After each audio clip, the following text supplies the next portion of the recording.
Assalamualaikum warahmatullahi wabarakatuh. Perkenalkan, nama saya Rizatul Janati dengan nomor NIM 25021211007.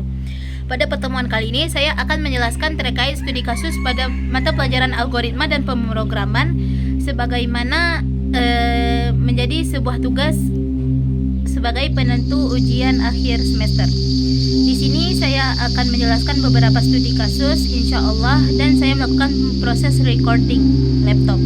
Sebelumnya saya ingin menyampaikan bahwa pada saat proses recording nanti kemungkinan besar saya tidak dapat on cam atau tidak dapat menampilkan wajah saya dikarenakan laptop saya sedikit bermasalah pada bagian kamera sehingga tidak nampak jelas bagian muka.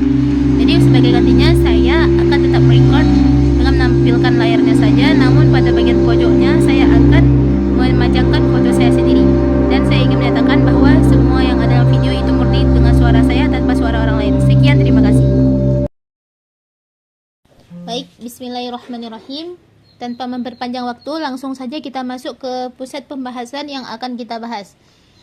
Ini merupakan studi kasus pertama yang akan saya bahas untuk kedepannya. Baik, di sini perlu saya beri instruksi dulu berupa jika kalian melihat ada keterangan pagar, kemudian tertulis fungsi untuk mengambil input nilai dari pengguna, kemudian ada pagar, kemudian ada penjelasan yang lain, maka perlu kalian ketahui dengan lambang-lambang kayak gini itu merupakan sebuah petanda bahwa itu merupakan komentar. Komentar di sini adalah bukan sebuah perintah yang harus dikerjakan oleh komputer, melainkan dia merupakan sebuah keterangan atau penjelasan yang dijelaskan kepada manusia agar manusia itu lebih mengerti. Baik. Untuk tahap selanjutnya, kita masuk ke sesi def input underscore nilai underscore mahasiswa. Jadi penjelasan di sini perlu diketahui bahwa def merupakan sebuah fungsi yang dimana dia itu berfungsi untuk membuat suatu fungsi.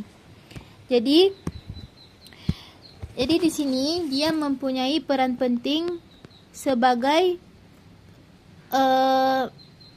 fungsi utama dalam menginput nilai mahasiswa, yang dimana dia ini nanti mempunyai tugas untuk mengambil nilai mahasiswa dari sang user. Selanjutnya ada penjelasan terkait daftar nilai. Daftar nilai ini merupakan sebuah kotak penyimpanan atau variabel yang disertai dengan lambang array, yang dimana ketika nanti kita punya nilai, maka nilai itu akan kita isi di bagian ini, bagian array ini. Jadi bisa dibilang kayak sebuah list tempat penyimpanan suatu nilai atau variabel. Kemudian ada logo print. Logo print di sini merupakan sebuah keterangan agar nanti hasil yang kita letakkan di atas dia dapat ditampilkan. Jadi kita bisa melihat hasilnya nanti. Kemudian untuk tahap selanjutnya kita masuk pada looping atau loop. Looping ini merupakan sebuah perulangan. Jadi di sini berdasarkan komentar loop input hingga user memasukkan while true. Kemudian kita melakukan pengecekan. Nah, while true ini adalah sebuah perulangan secara terus menerus. Jadi ketika kita tidak melakukan pengakhiran atau break, maka dia akan terus berjalan tanpa henti. Selanjutnya ada penjelasan cek validasi input. Cek validasi input ini merupakan sebuah pengecekan agar kita mengetahui letak suatu permasalahan pada setiap kode. Contoh, di sini telah disertakan ada try. Try ini berfungsi sebagai upaya menjalankan kode yang memang berpotensi error.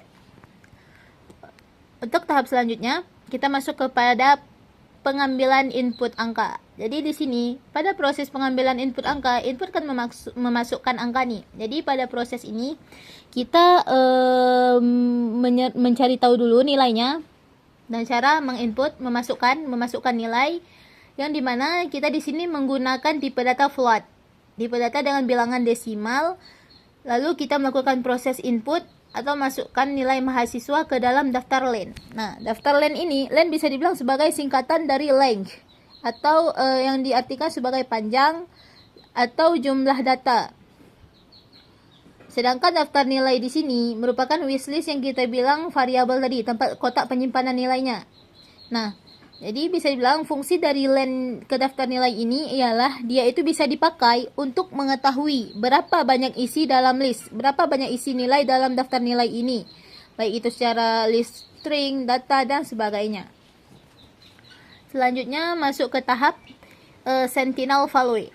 Perlu diketahui, Sentinel Value merupakan nilai penanda khusus yang digunakan untuk menghasilkan proses atau perulangan.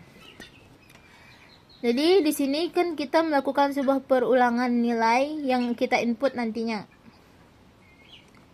Sebagaimana keterangan if, jika nilai sama dengan bla bla bla. Kemudian kita memasukkan kode -1. Maka ketika terjadi proses looping atau pengulangan nanti, maka pengulangan itu tidak akan terjadi secara terus-menerus, melainkan ada batasannya.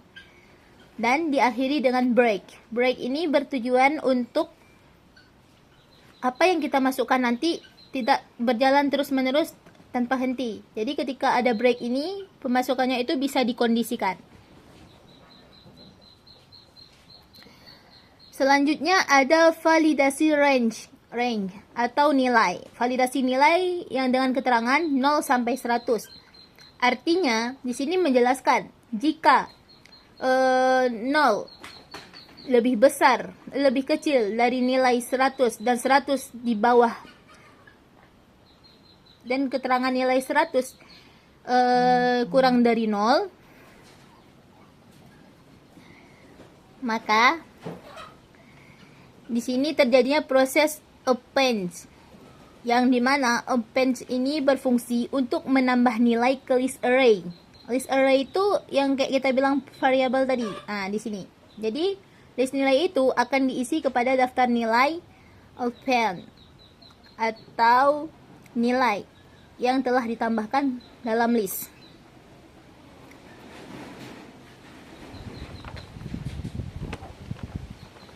Kemudian di sini ada keterangan else, yang mana penentuan jika dia akan terjadinya sebuah error jika nilainya itu lebih dari 100. Jadi keterangan di sini nilai itu harus antara 0 sampai 100. Lebih dari itu, maka dia tidak terdeteksi sehingga mengakibatkan error. Baik, selanjutnya kita akan masuk pada penjelasan komentar tentang penanganan error input non-numerik. Penanganan error input non-numerik. Jadi, di sini telah ada kode berupa except value error. Nah, except value error ini menyatakan ini merupakan sebuah bagian program yang menangani masalah, yang mana bisa kita bilang jika user atau pengguna memasukkan nilai yang bukan angka, jadi kan dia itu akan mendeteksi, akan memberikan komen, oh ini salah, jadi harus diperbaiki. Begitu ibaratnya tuh kayak bisa dibilang seperti terjadinya error, kita diperintahkan untuk memperbaiki agar error itu hilang. Ini begitu juga untuk mendeteksi apabila jika yang dimasukkan itu bukan sesuatu yang harus dimasukkan. Jika yang dimasukkan itu bukan angka, maka dia akan mendeteksinya. Setelah itu kita akan melakukan print dengan keterangan error, masukkan angka yang valid. Nah, jadi ketika dia berhasil mendeteksi ternyata yang dia deteksi itu bukanlah angka, maka dia akan menampilkan sebuah keterangan bahwa hal tersebut terjadinya sebuah error, yang mana dengan keterangan dia itu tidak memasukkan angka atau memasukkan angka yang valid. Diperintahkan kita untuk mengulangi dan memasuki angka yang valid tersebut. Setelah itu kita akan masuk ke tahap pengulangan input jika user memasukkan -1. Nah, jadi kan looping ini pengulangan. Maaf, jika kan yang kita ketahui looping ini adalah sebuah pengulangan. Jadi ketika kita menginput, berarti kita menginput secara berulang. Jadi, bagaimana cara agar ketika tidak terjadi pengulangan terus-menerus, maka user diperintahkan, maka kita sebagai pengguna diperintahkan untuk mengetik -1 atau memasukkan kode -1 supaya ketika kita menginput nilai nanti, nilai yang kita input itu tidak berjalan tanpa batas, melainkan ada keterangan terbatas. Jadi dia tidak berjalan secara berurutan, turun-temurun, terus-terusan sampai mengabaikan yang lain. Selanjutnya ada return, daftar nilai. Return ini bisa dibilang sebagai perintah untuk mengirimkan hasil dari sebuah fungsi yang dikembalikan lagi ke bagian program yang memanggilnya. Jadi ketika kita sudah mengetik tadi di bagian atas isinya nilai ini, kemudian kita menyuruh kepada return untuk memasukkan kembali, untuk menyetorkan kembali, untuk melakukan perintah agar hasil yang telah kita isi tadi, yang telah kita input tadi, dapat dibagikan kepada program gitu. Kemudian tahap selanjutnya ada fungsi untuk menghitung statistik kelas. Di sini ada keterangan def analisa kelas dalam kurung daftar nilai. Seperti yang kita bilang tadi, def itu merupakan sebuah fungsi. Jadi kita ini diperintahkan untuk memfungsikan analisa kelas dengan memfungsikan list atau variabel tempat penyimpanan nilainya. Sebagaimana keterangan di sini menyatakan bahwa if not daftar nilai. Jika tidak ada daftar nilai, maka kita diperintahkan untuk mengecek kembali bagian return yang menyatakan 0. Tadi kan ini sebagai perintah untuk mengirimkan hasil kepada program. Jadi ketika dia melihat daftar nilai ini 0, maka dia itu akan memberitahukan kepada program atau usernya bahwa nilai tersebut bernilai 0. Bisa dibilang kalau listnya ini kosong, maka nilai rata-ratanya itu 0, kemudian jumlah dari kelulusannya itu 0, tidak ditemukan gitu. Selanjutnya pada tahap menghitung rata-rata. Jadi setelah kita melakukan return tadi, input tadi, otomatis kan kita melakukan perhitungan, proses. Dalam bahasa Python, dalam bahasa algoritma disebut proses, yaitu menjumlahkan, mencari tahu agar kita itu menghasilkan output. Jadi di sini kita akan melakukan sebuah proses yang dimana total nilai sama dengan sum daftar nilai. Nah, keterangan sum di sini merupakan sum ini bisa dibilang bawaan Python yang bertugas untuk menjumlahkan semua angka yang ada dalam list. Kayak kita bilang tadi, ketika kita melakukan sebuah proses penjumlahan, maka dalam Python ini dia mengandalkan sum. Sum ini dia menjumlahkan daftar nilai. Kan daftar nilai ini merupakan variabel tempat kita simpan nilai yang tadi. Jadi sum ini berfungsi untuk menjumlahkan nilai yang ada pada daftar nilai ini. Selanjutnya terjadinya penjumlahan antara rata-rata nilai. Ini penjumlahan antara rata-rata nilai kelas yang kemudian nilai total nilainya itu dibagi dengan daftar nilai yang ada pada variabel list array tadi.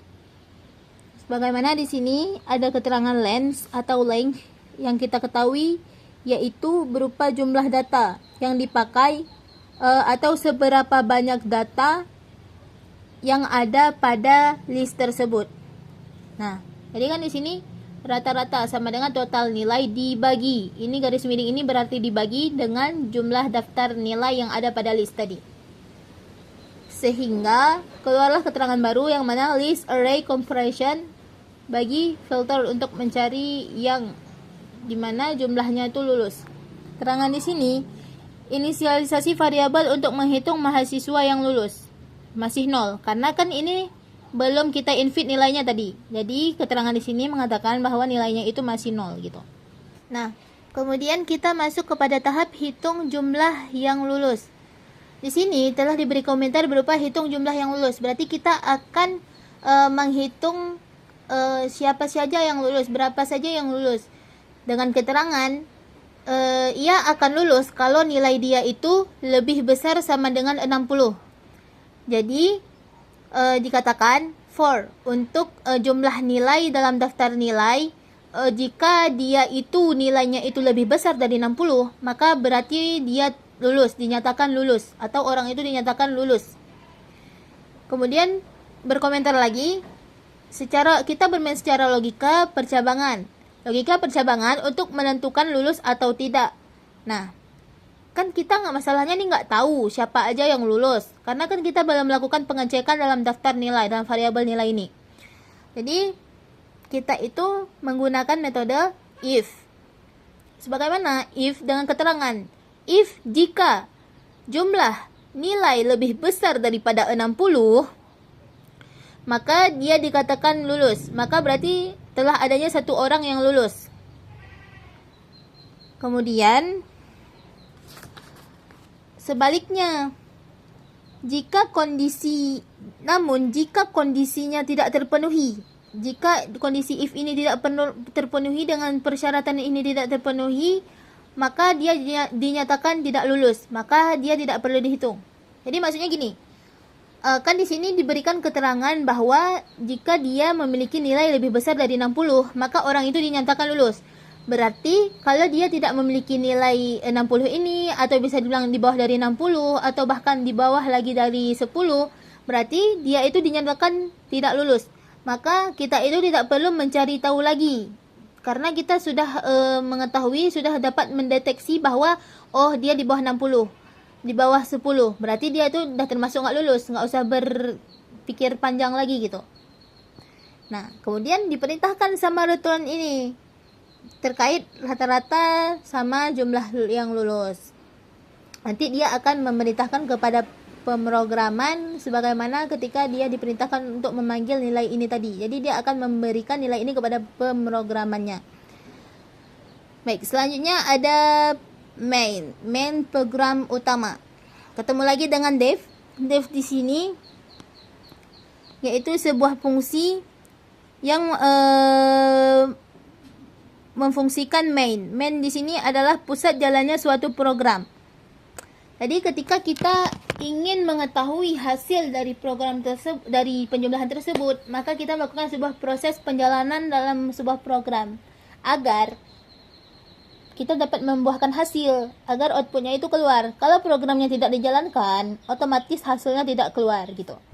Nah, di sini ada keterangan print, sistem analisis nilai kelas. Ini merupakan judul yang akan memperlihatkan, misalkan judul akan memperlihatkan ini hasil dari sistem analisis nilai kelas gitu. Jadi kan print ini berarti menampilkan apa yang telah kita cari gitu.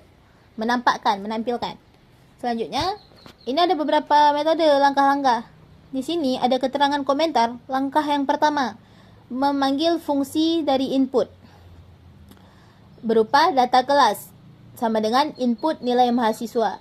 Kita ini diperintahkan mengecek kembali data kelas, kemudian kita memasukkan jumlah nilai mahasiswa.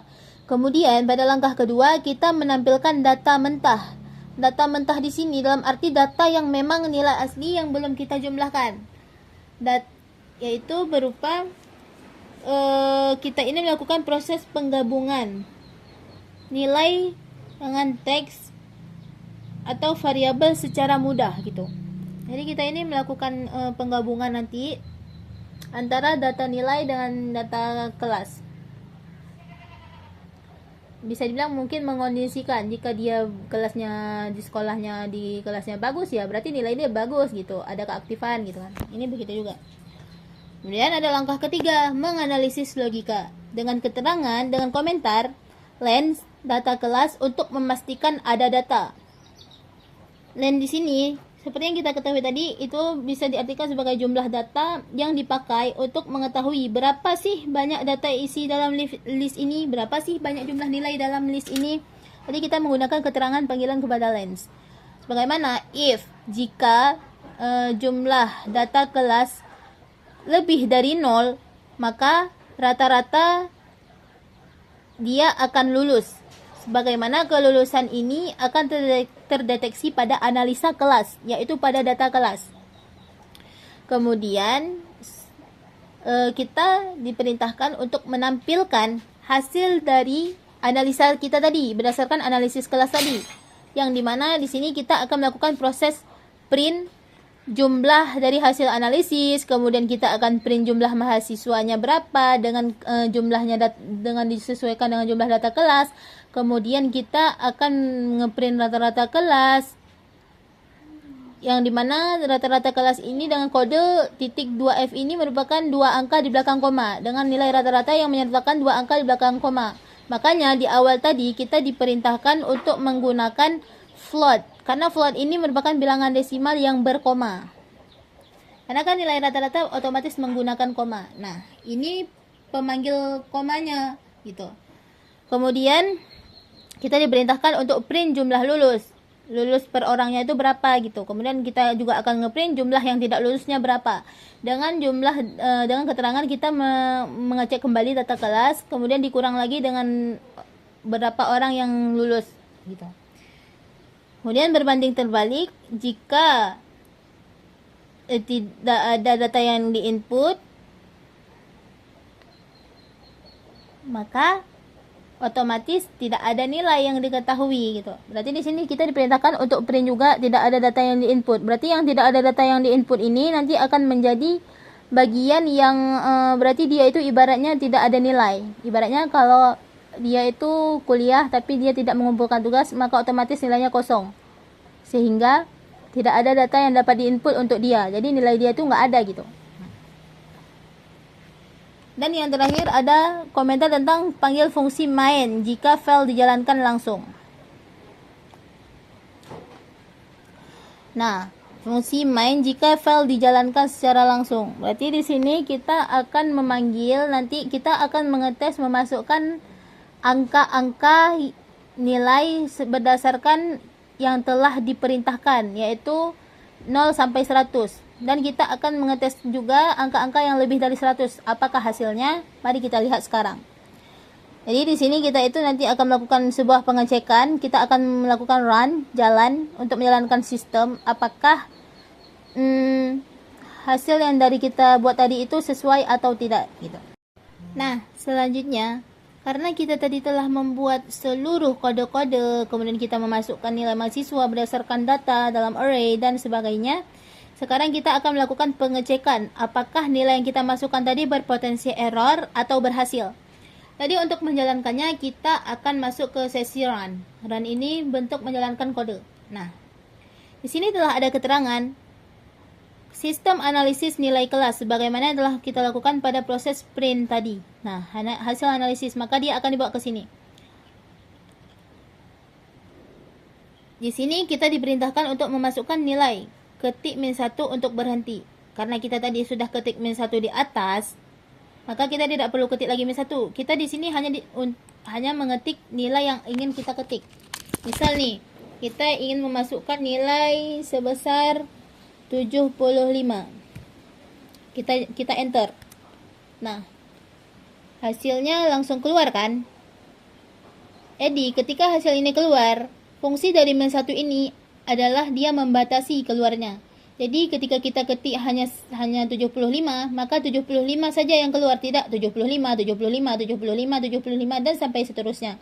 Begitupun dengan angka-angka yang lainnya. Oke, di sini kita tes ketik 80. Enter. Kemudian kita ketik 95. Enter. Sejauh ini tidak ada terjadinya error. Kemudian kita mengetik menjadi 99. Enter. Dan kita mengetik menjadi 100 ya. Batas akhir 100. Enter.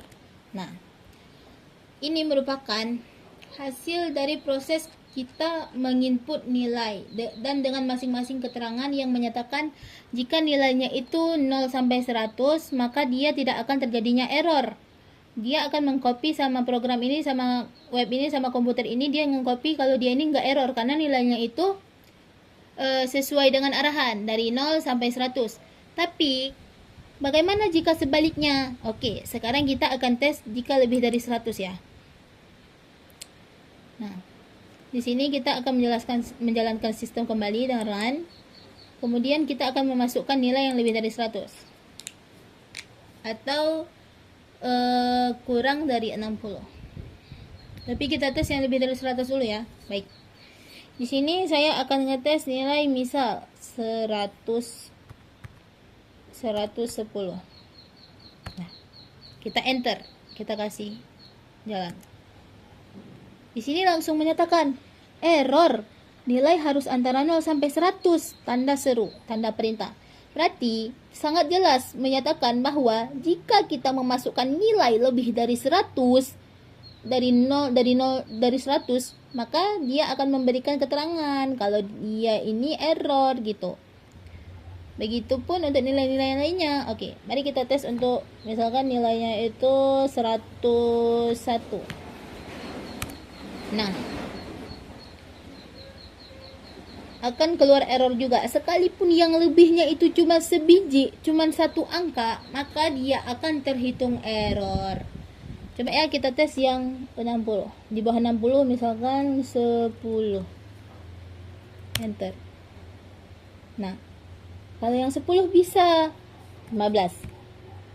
Bisa. Cuman dia itu tidak dinyatakan lulus. Karena syarat lulus dari tadi itu adalah jika nilainya itu lebih banyak dari 60. Tapi jika nilainya itu kurang dari 60, di bawah 60, dia itu tetap terdeteksi tidak error. Tetapi dia tidak lulus secara langsung. Karena apa? Karena dia itu di bawah 60.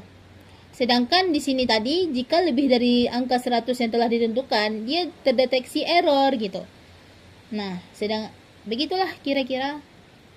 Semoga dapat dipahami. Sekian penjelasan dari saya. Lebih dan kurang saya mohon maaf. Billahi taufiq wal hidayah. Assalamualaikum warahmatullahi wabarakatuh.